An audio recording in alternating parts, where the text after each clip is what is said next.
I really started volunteering about a year and a half ago.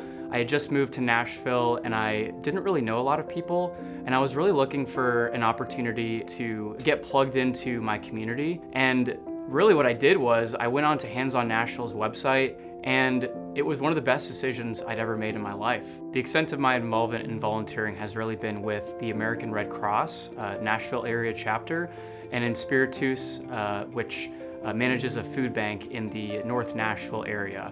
Jason's involvement in the Red Cross as a servant leader is reflected in the outcomes of the home fire campaign's multiple successes over the course of the past year since his involvement.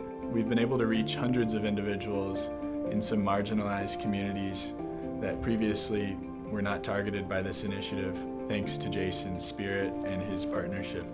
One of the things that inspires me the most is how many people we've been able to serve every month. Volunteering has helped me feel connected to the community. Community to me really means finding fellowship with the people who live around you.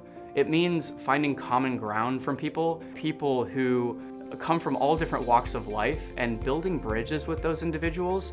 And one of the ways to build those bridges is through volunteering. Es como entregarle a la comunidad latina el apoyo a través de mi trabajo, de mi tiempo libre, y así estar con ellos en este proceso y ir de la mano, guiarlos, acompañarlos, cumpliendo de esa manera la misión que realmente quiere Conexión América. She worked with us in another program, and when I saw her kindness, when I saw that she was working so well with the community, being so thoughtful, all of those things, it clicked, right? And I said, next tax season, I want my Greth in my team. Servir a otro es servirnos indirectamente a nosotros mismos, porque muchas veces hay quienes nos han servido sin nosotros pedir una ayuda en este país. Y son como pequeños personas que en el camino, este tránsito de ser inmigrante te enseña a dar de lo que tú ya has recibido en este país, porque definitivamente nadie quiere ser inmigrante. Es un camino muy duro, pero que se hace con valentía. There's certain qualities that you see on volunteers that it just makes you reflect on how much you're doing for your community. And my Greth is one of those persons.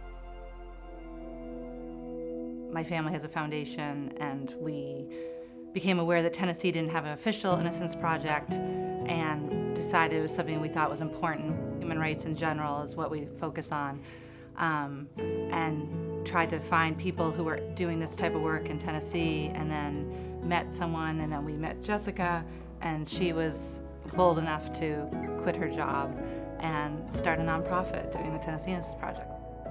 Nominating Stephanie was just an easy thing. I want her to get all of the love and acknowledgement that she deserves. Anybody who's been involved in a nonprofit knows how all-encompassing it is and how it's so easy to burn out.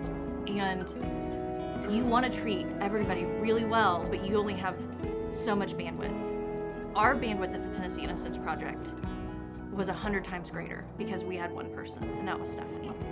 Just as a society, morally, it's not okay to have someone who's innocent spend their life in prison. And the numbers show that there are so many people who still need to be exonerated. Luckily, because Jess is so brilliant and we have such a great team, you know, we have shockingly already exonerated 5 people, right? Or six, which in 5 years is really remarkable. But it shows if the funds are there, and you can get people to focus their time and energy, if they're talented, they can get people out.